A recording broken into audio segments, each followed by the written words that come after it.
Hello everyone. आज का video मैं आपसे रिक्वेस्ट करूंगा कि बहुत छोटा वीडियो है, इसलिए प्लीज लास्ट तक देखिएगा क्योंकि टॉपिक बहुत ही इंपॉर्टेंट है। सक्सेस। एक्चुअली चाहे आप स्टूडेंट्स हैं, चाहे आप पॉलिटिशियंस हैं, चाहे आप ब्यूरोक्रेट हैं, चाहे आप बिजनेसमैन हैं, चाहे आप स्पोर्ट्स पर्सन हैं, चाहे आप स्टार हैं बॉलीवुड में, हर आदमी सक्सेस चाहता है। इनफैक्ट एक सक्सेस मिलने के बाद दूसरी सक्सेस चाहता है, फिर तीसरी चाहता है। और मैंने बार बार बोला ये वीडियो बहुत ही छोटा करूंगा मैं, लेकिन सारे की पॉइंट्स, सारे इंपॉर्टेंट पॉइंट्स बताऊंगा। पता आपको है, लेकिन फिर भी मैं एक बार बताऊंगा कुछ चीजें कि जितनी मुझे सक्सेस सफलता मिली है कई फील्ड्स में, और फिर मेरे फ्रेंड्स को, फैमिली मेंबर्स को मिली, और उनसे मैंने बातें की हैं, और मैंने बाकी कुछ सक्सेसफुल लोगों की जब लाइफ स्टोरी को भी देखा है, तो जो जिस्ट है, एकदम प्रिसाइज लिस्ट है कि कौन सी ऐसी चार क्वालिटीज होनी चाहिए जो ज्यादातर हर सक्सेसफुल आदमी में होती है, और जिनके ना होने की वजह से ही लोग सक्सेसफुल नहीं हो पाते हैं। इसीलिए मैंने टॉपिक लिखा है कि 4 ingredients of sure short success. की पॉइंट ये इंग्रेडिएंट्स होने ही चाहिए।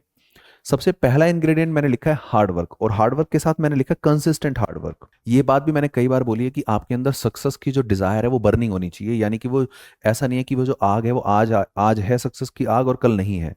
इस आग के साथ साथ एक कंसिस्टेंट एफर्ट, सस्टेन्ड एफर्ट भी होना चाहिए। तो हार्ड वर्क कंसिस्टेंट होना चाहिए।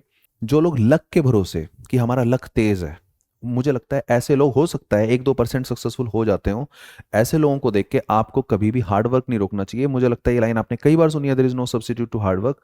पर मैं गारंटी दे सकता हूं, मुझे तो हार्ड वर्क करके हर बार सफलता मिली है, और हर नए नए फील्ड में सफलता मिली है। कुछ लोग ओवर थिंकिंग करते रहते हैं, काम करेंगे नहीं, सोचेंगे काम के बारे में, एग्जीक्यूशन नहीं करेंगे। अगर मैं एक चीज बोलता हूं कि सारा का सारा खेल है एग्जीक्यूशन का, ओवर थिंकिंग का नहीं है, प्लानिंग का नहीं है। लोग ना प्लानिंग करते रहेंगे, ओवर थिंकिंग करते रहेंगे, काम नहीं करेंगे। और काम सोचेंगे, जिस दिन एक मुहूर्त निकलेगा, कोई ऐसा दिन आएगा, कोई भगवान से कोई भविष्यवाणी होगी ऊपर से कि इस दिन हम शुरू करेंगे। Start with imperfection. अगर आपको लगता है कि आप उतने परफेक्ट अभी नहीं हो शुरुआत करने के लिए, यही आपकी सबसे बड़ी गलती है। यानी कि शुरू करो, हार्डवर्क जरूरी है। नंबर 2 पे पेशेंस। यहां पे मैंने लिखा है कि कुछ लोगों को, स्पेशली शायद रीसेंट जनरेशन को, सक्सेस ऐसा लगता है कि रातों रात मिल जाएगी, ओवरनाइट मिल जाएगी। मुझे लगता है कि जितने भी बड़े लोग हैं, चाहे वो यूपीएससी का एग्जाम हो, चाहे वो पॉलिटिशियन हो, चाहे वो बॉलीवुड स्टार हो, हर किसी को सफलता इतनी आसानी से नहीं मिले। बहुत लंबा पेशेंस। ठीक है, यूपीएससी भी जानबूझ के लंबा बनाया गया है। इतनी बड़ी सफलता अगर वनडे एग्जाम से मिल जाती तो फिर यूपीएससी को क्या प्रॉब्लम थी? यूपीएससी एक वनडे एग्जाम भी कंडक्ट कर सकता था। यूपीएससी चाहता ही है उन लोगों को लाना जिनके अंदर ये मेंटल ग्रिट है, ये मेंटल स्ट्रेंथ है, जो इतना एंड्योरेंस है, जो इतनी ज्यादा चैलेंजेस को, अप्स एंड डाउन्स को झेल पाएगा।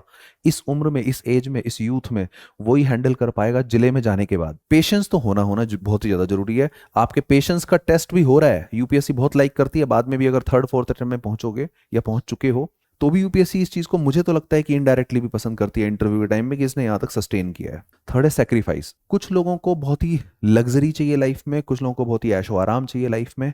मुझे लगता है सफलता generally most of the time ऐसे लोगों को नहीं मिलती है।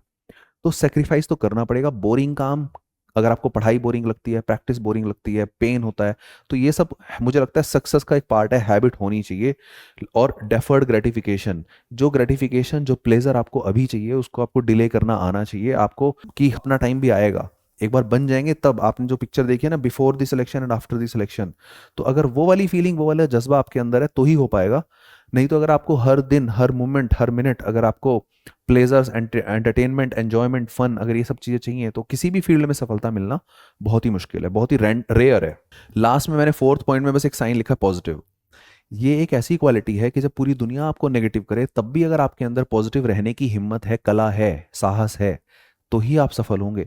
नहीं तो पूरी दुनिया इस तरीके से एक्चुअली आपको नीचे डालने की कोशिश डायरेक्टली और इनडायरेक्टली करती है कि आप ऐसी ऐसी स्टोरी सुनने के बाद, या कई बार नेगेटिव लोगों के आसपास रहने के बाद, आपको का जो परफॉर्मेंस है वो डाउन हो सकता है। इसलिए मैं रिक्वेस्ट करता हूं कि अगर आपके आसपास कोई भी, आपके हॉस्टल में, आपकी क्लास में कोई भी टीचर, कोई भी फ्रेंड, कोई भी रूममेट अगर नेगेटिव है, नेगेटिव सबसे बड़ी बुराई, सबसे बड़ी परेशानी, नेगेटिव लोगों से इतना दूर रहो कि अगर आपको सफलता चाहिए। नहीं तो नेगेटिव लोग धीरे धीरे धीरे धीरे दीमक की तरह जिस तरह काम करते हैं ना, इस तरीके से वो आपके कॉन्फिडेंस को, आपके परफॉर्मेंस को, हमें, आपको भी एक नेगेटिव पर्सन में वो कन्वर्ट कर देंगे।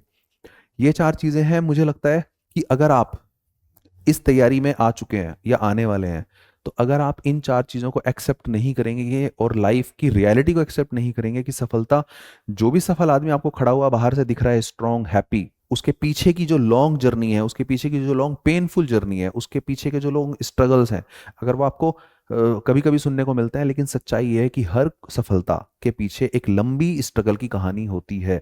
तो अगर आपकी लाइफ में अभी कोई स्ट्रगल चल रहा है, अगर आपको लगने लगता है कि यार हो नहीं पाएगा ये वाला काम और मेरी शायद किस्मत में नहीं है, अगर मैं ये मान लूं 2 मिनट के लिए कि चलो आपकी किस्मत में नहीं है, आपसे हो नहीं पाएगा, तो भी छोड़ने से अच्छा सॉल्यूशन है करना।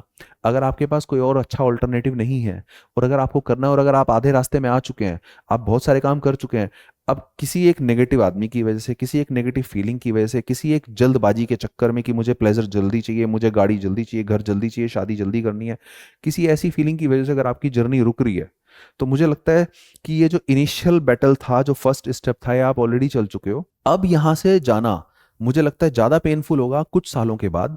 तो मुझे लगता है अगर आपको थोड़ा भी सब्र है, थोड़ा भी पेशेंस है, थोड़ा भी सेल्फ बिलीफ है, थोड़ा भी कॉन्फिडेंस है, थोड़ी भी पॉजिटिविटी है, तो कंटिन्यू कीजिए, बहुत हार्ड वर्क कीजिए। इनफैक्ट बाकी सारी चीजों को हटा के हार्ड वर्क को डबल कर दीजिए, रिवीजन कीजिए, टेस्ट दीजिए, बार बार बार बार। बहुत सारे एवरेज लोगों का भी सिलेक्शन मैंने होते हुए देखा है, अगर वो पॉजिटिव हुए हैं हार्ड वर्क के साथ। और स्ट्रैटेजी के लिए तो आप अगर हमारी हमारे मेंटरशिप प्रोग्राम में है या टेस्ट सीरीज में है, तो आपको मिलती रहती होगी। और अदरवाइज जो भी लोग पॉजिटिव हैं, जो सिंसियर हैं, उनके लिए मोस्ट वेलकम है मेरी पर्सनल मेंटरशिप में, जहां मैं पर्सनली गाइड करता हूं। तो इसी उम्मीद के साथ कि जितने भी नेगेटिव बच्चे हैं, प्लीज इस नेगेटिविटी से बाहर आइए और इस एग्जाम को एक बार पॉजिटिविटी के साथ एक हैवी पंच दीजिए, ताकि सिलेक्शन के बाद आपको बहुत ही मजा आए। Thank you so much.